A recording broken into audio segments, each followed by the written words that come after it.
सर्वोच्च न्यायालय ने अनुच्छेद 370 और 35A को निरस्त करने पर ऐतिहासिक फैसला सुनाया। उसने अपने फैसले में भारत की संप्रभुता और अखंडता को बरकरार रखा, जिसे प्रत्येक भारतीय द्वारा सदैव संजोया जाता रहा है।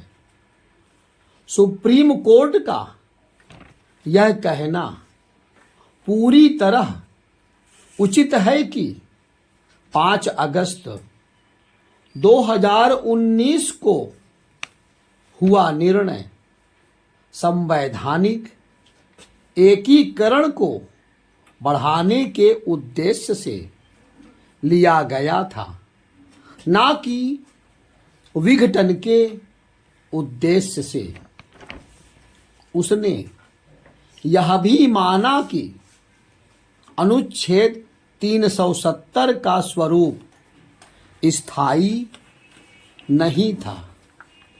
जम्मू कश्मीर और लद्दाख की खूबसूरत और शांत वादियां, बर्फ से ढके पहाड़ पीढ़ियों से हर भारतीय को मंत्रमुग्ध करते रहे हैं, लेकिन कई दशकों से जम्मू कश्मीर के अनेक स्थानों पर ऐसी हिंसा और अस्थिरता देखी गई जिसकी कल्पना तक नहीं की जा सकती।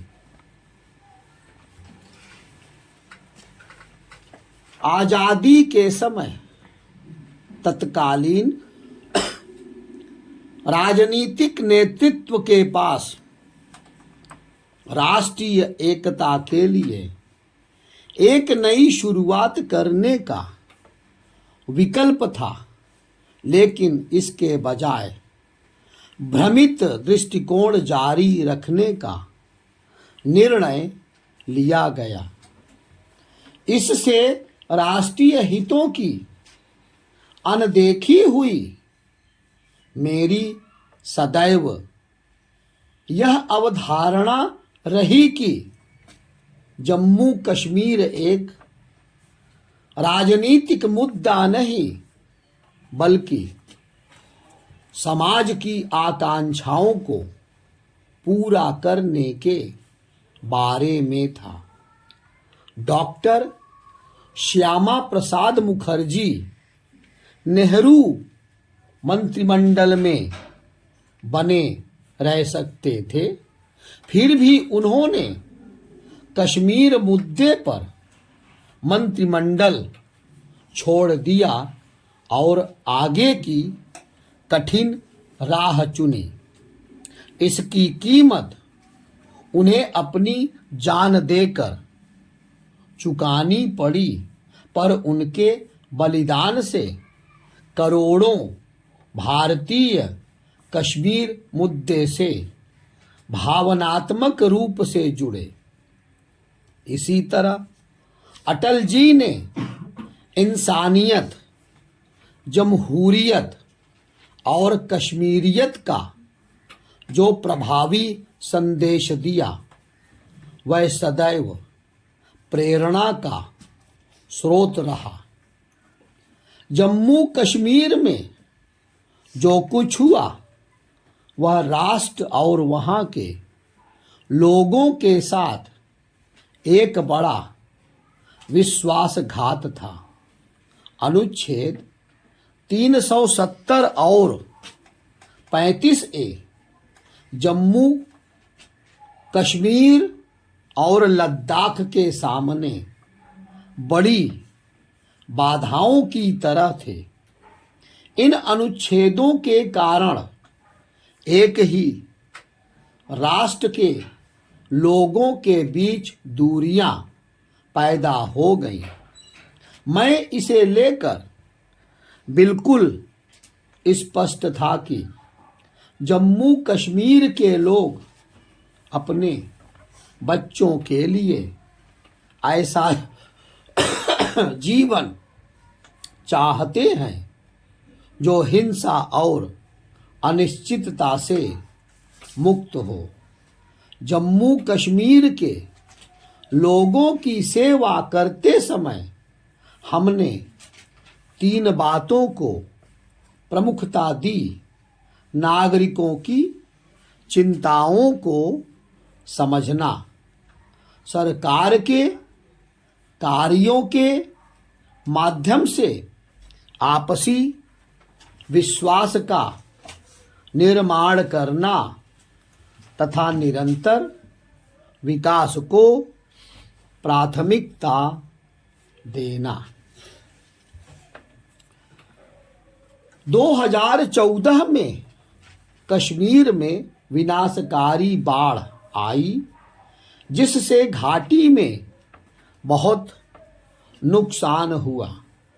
सितंबर 2014 में मैं स्थिति का आकलन करने के लिए नगर गया और विशेष सहायता के रूप में 1000 करोड़ रुपए की घोषणा की।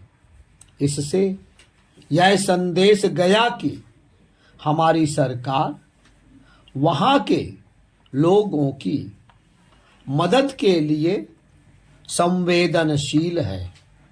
मुझे जम्मू कश्मीर के लोगों से मिलने का अवसर मिला। इस दौरान एक बात समान रूप से उभरी कि लोग न केवल विकास बल्कि दशकों से व्याप्त भ्रष्टाचार से भी मुक्ति चाहते हैं। उस साल मैंने जम्मू कश्मीर में जान गंवाने वाले लोगों की याद में दीपावली नहीं मनाने और दीपावली के दिन वहाँ रहने का फैसला किया। जम्मू कश्मीर की विकास यात्रा को और मजबूती प्रदान करने के लिए मई 2014 से मार्च 2019 के दौरान वहाँ केंद्रीय मंत्रियों के 150 से अधिक दौरे हुए। यह एक कीर्तिमान है। 2015 का विशेष पैकेज जम्मू कश्मीर की विकास संबंधी जरूरतों को पूरा करने की दिशा में एक महत्वपूर्ण कदम था। खेल शक्ति में युवाओं के सपनों को साकार करने की क्षमता को पहचानते हुए जम्मू एवं कश्मीर में विभिन्न खेल स्थलों का आधुनिकीकरण किया गया और प्रशिक्षक उपलब्ध कराए गए। स्थानीय स्तर पर फुटबॉल क्लबों की स्थापना को प्रोत्साहित करना एक अनूठी पहल रही। इसके परिणाम शानदार निकले। मुझे प्रतिभाशाली फुटबॉल खिलाड़ी अफशा आशिक का नाम याद आ रहा है। वह दिसंबर 2014 में श्रीनगर में पथराव करने वाले एक समूह का हिस्सा थी, लेकिन सही प्रोत्साहन मिलने पर उसने फुटबॉल की ओर रुख किया। प्रशिक्षण के बाद उसने खेल में उत्कृष्ट प्रदर्शन किया। फिट इंडिया डायलॉग्स कार्यक्रम के दौरान उससे हुई बातचीत में मैंने कहा था कि अब बेंड इट लाइक बेकहम से आगे बढ़ने का समय है, क्योंकि अब यह एज इट लाइक अफशा है।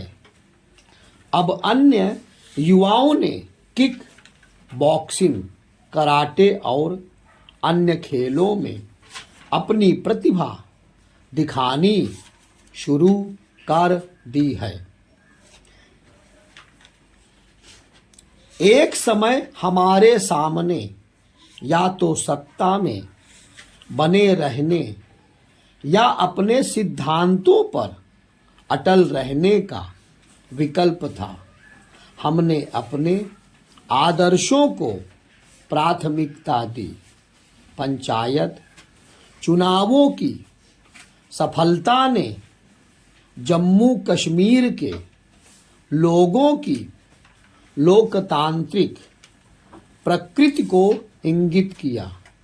गांवों के प्रधानों के साथ हुई बातचीत में अन्य मुद्दों के अलावा मैंने उनसे एक अनुरोध किया कि किसी भी स्थिति में स्कूलों को नहीं जलाया जाना चाहिए।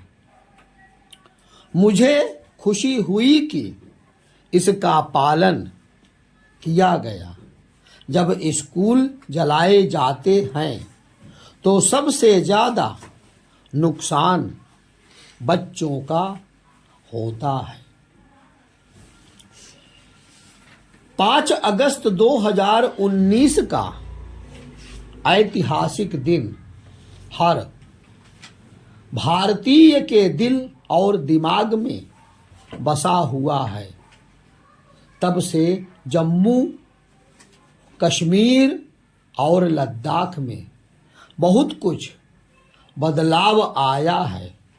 पिछले 4 वर्षों को जमीनी स्तर पर लोकतंत्र में फिर से भरोसा जगाने के रूप में देखा जाना चाहिए।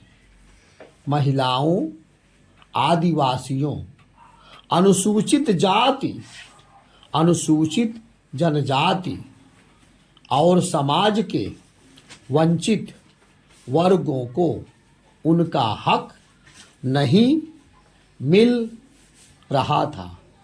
वहीं लद्दाख की आकांक्षाओं को भी नज़रअंदाज किया जाता था। लेकिन 5 अगस्त 2019 ने सब कुछ बदल दिया। सभी केंद्रीय कानून अब बिना किसी पक्षपात के लागू होते हैं। त्रिस्तरीय पंचायती राज प्रणाली लागू हो गई है।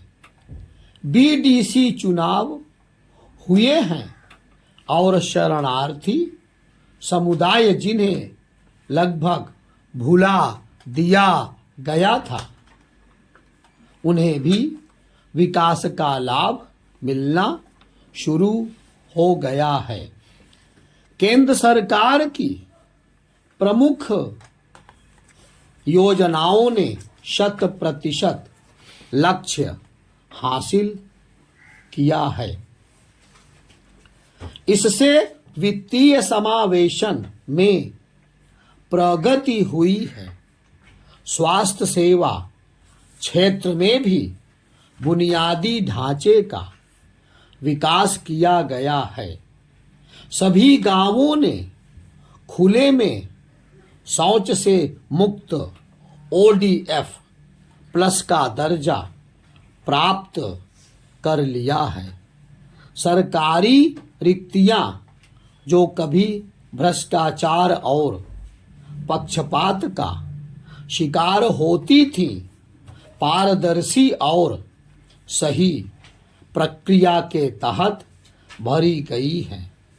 बुनियादी ढांचे और पर्यटन में बढ़ावा सभी देख सकते हैं। अब रिकॉर्ड वृद्धि, रिकॉर्ड विकास, पर्यटकों के रिकॉर्ड आगमन के बारे में सुनकर लोगों को सुखद आश्चर्य होता है।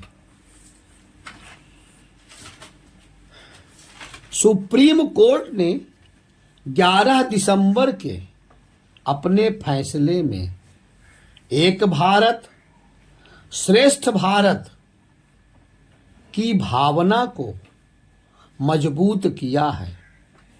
आज जम्मू कश्मीर और लद्दाख के लोगों के साथ बीते समय के मोहताज नहीं, बल्कि भविष्य की संभावनाएं हैं। ये विचार माननीय प्रधानमंत्री जी के हैं।